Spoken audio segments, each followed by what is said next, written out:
MP Mithun Reddy గారు కాకినాడ నియోజకవర్గం parliament నియోజకవర్గ పరిధిలో ఉన్న అందరు అసెంబ్లీ ఇన్ఛార్జీలు కానీ అదే ఎమ్మెల్యేలు కానీ అభ్యర్థులు కానీ అందరినీ కూడా కలిసి మా అందరికీ కూడా దిశ నిర్దేశించడం జరిగింది. ముఖ్యంగా రేపు 19వ తారీఖున మా జగన్మోహన్ రెడ్డి గారి బస్సు యాత్ర ఈ కాకినాడ నియోజకవర్గం పరిధిలోకి వచ్చి కాకినాడ రూరల్ నియోజకవర్గంలో సభ ఏర్పాటు చేసుకోవడం జరిగింది. మేమంతా సిద్ధం సభ. ఈ సభకు కూడా జిల్లాలో ఉన్న 7 అసెంబ్లీ సెగ్మెంట్స్లో ఏ మాదిరిగా అందరినీ కూడా సమాయత్తం చేసి నాయకులందరినీ కూడా కార్యకర్తలందరినీ కూడా తీసుకొచ్చి సభను సక్సెస్ఫుల్ చేసే విధంగా కూడా ఆలోచనలు చేయడం జరిగింది. ముఖ్యంగా ఈ సభలు ప్రతి జిల్లాలో కూడా జగన్మోహన్ రెడ్డి గారు చేసిన ఈ మేమంతా సిద్ధం బస్సు యాత్ర ఏ మాదిరిగా గొప్ప సక్సెస్ సాధించడమే కాకుండా పార్టీకి రేపు జరగబోయే మే 13వ తారీఖున జరగబోయే ఎన్నికలను ఉద్దేశించి కూడా ఏ మాదిరిగా ప్రతి జిల్లాలో కూడా వైఎస్ఆర్ కాంగ్రెస్ పార్టీ అభ్యర్థులందరినీ కూడా కన్సాలిడేట్ చేసే పరిస్థితిని కూడా చూస్తూనే ఉన్నాం. అదే రీతిలో ఇప్పుడు దాకా కూడా మీరు చూసుకుంటూ ఉంటే మన గోదావరి జిల్లాలోకి ఇప్పుడే ఎంటర్ అవ్వబోతున్నారు.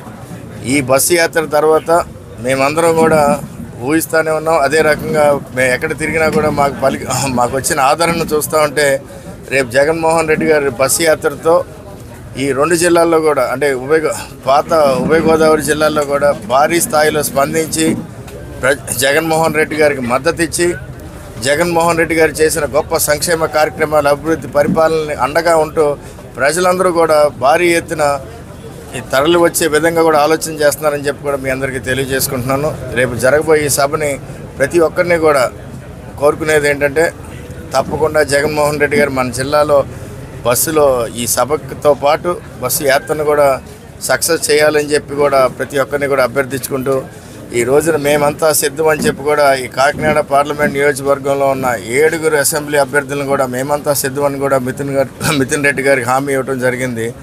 అలాగే రేపు పొద్దున్న జరగబోయే సభకు కూడా అందరం కూడా సమాయత్తం అయ్యామని చెప్పి కూడా మీకు తెలియజేసుకుంటాం. అందరికీ నమస్కారం. ఈరోజు మన గౌరవ ముఖ్యమంత్రి జగన్మోహన్ రెడ్డి గారు బస్సు యాత్ర మేమంతా సిద్ధం బస్సు యాత్ర వస్తున్న సందర్భంగా మా రీజనల్ కోఆర్డినేటర్ గారు పెద్దలు మిథున్ రెడ్డి గారు ఇక్కడ జిల్లా సమీక్షా సమావేశాన్ని నిర్వహించారు. మీకు తెలుసు ఆయన బస్సు యాత్ర ప్రారంభించినప్పటి నుంచి సీఎం గారు ఎంత ఉధృతంగా ప్రజాభిమానం కనిపిస్తోందో, ఏ విధంగా ప్రజలు అభిమానంతో పరవలు దూకుతూ ఉన్నారో మనందరం చూస్తున్నాం. గోదావరి జిల్లాలో ఇప్పుడు ఆయన యాత్ర ఎంటర్ కాబోతోంది. ఈ సమయంలో మేమందరం కూడా ఒకటే చెప్తా ఉన్నాం. చాలామంది అనుకుంటూ ఉన్నారు గతంలో కూడా ఈ 2 జిల్లాల్లో వన్ సైడ్గా మాకు ఫలితాలు వచ్చినాయి 2019లో. ఇప్పుడు కూడా అదే ప్రజాభిమానం కనిపిస్తూ ఉంది.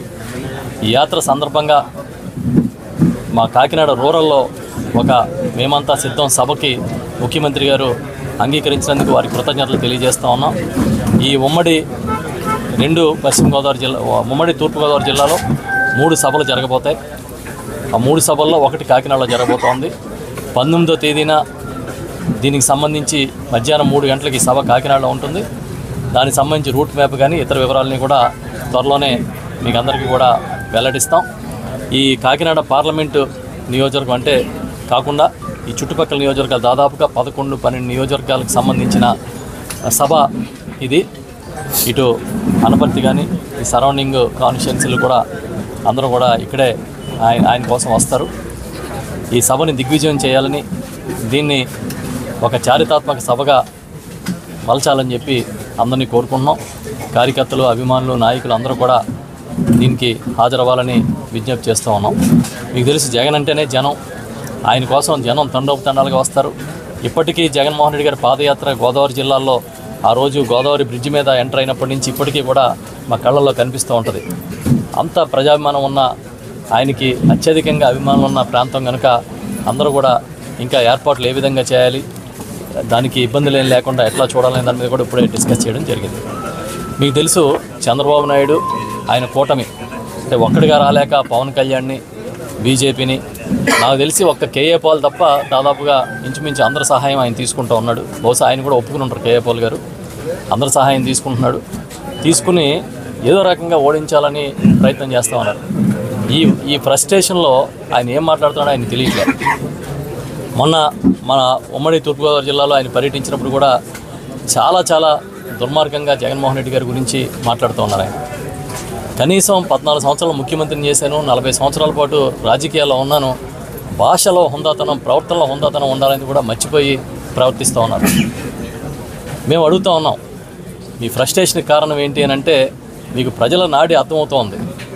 మీరు ఒక అడుగు ముందుకేసినా కూడా ఇంకా వృధా అనే పరిస్థితి మీకు కనిపిస్తూ ఉన్నట్టుగా అనిపిస్తుంది. ఇంకా నెల రోజులు ఎన్నికలు ఉన్నాయంటే ఇవాళకి కూడా అభ్యర్థులను ఖరారు చేసుకోలేని పరిస్థితుల్లో వైఎస్ఆర్ పార్టీని ఓడిస్తామని, జగన్మోహన్ రెడ్డి గారిని ఓడిస్తామని, ఇంటికి పంపుతామని రకరకాలుగా మాట్లాడుతూ ఉన్నారు. మొన్న అయితే ఆయన మాట్లాడిన మాటలు కోనసీమ జిల్లాలో నేను 40 ఏళ్ళ అనుభవం బచ్చా అది ఇదని మాట్లాడుతూ ఉన్నాడు ఆయన ఒక ముఖ్యమంత్రిని పట్టుకుని. దీన్ని బట్టి అర్థమవుతుంది ఎంత దుర్మార్గంగా ఆయన బిహేవ్ చేస్తూ ఉన్నాడు. ఇదంతా కూడా ఫ్రస్ట్రేషను. ఆ ఫ్రస్ట్రేషన్లో ఏది పడితే అది మాట్లాడుతూ ఉన్నారు. ఇప్పటికీ సీట్లు మార్చుకునే పరిస్థితి, ఇప్పటికీ సీట్లు పంపకం కుదరని పరిస్థితిలో వాళ్ళు ఉంటే మేమంతా సిద్ధమని మేము జగన్మోహన్ రెడ్డి గారి కోసం నినదిస్తూ ఉంటే ఆయన రాష్ట్ర పర్యటన దాదాపుగా పూర్తి చేసే స్థాయిలో ఆయన ఉన్నారు. ఇద్దరికి పోలికే లేదనే విషయాన్ని చెప్తూ ఉన్నాం. ఈ మేమంతా సిద్ధం సభని విజయవంతం చేయాలని ప్రతి ఒక్కరిని కోరుకుంటూ ఉన్నాం.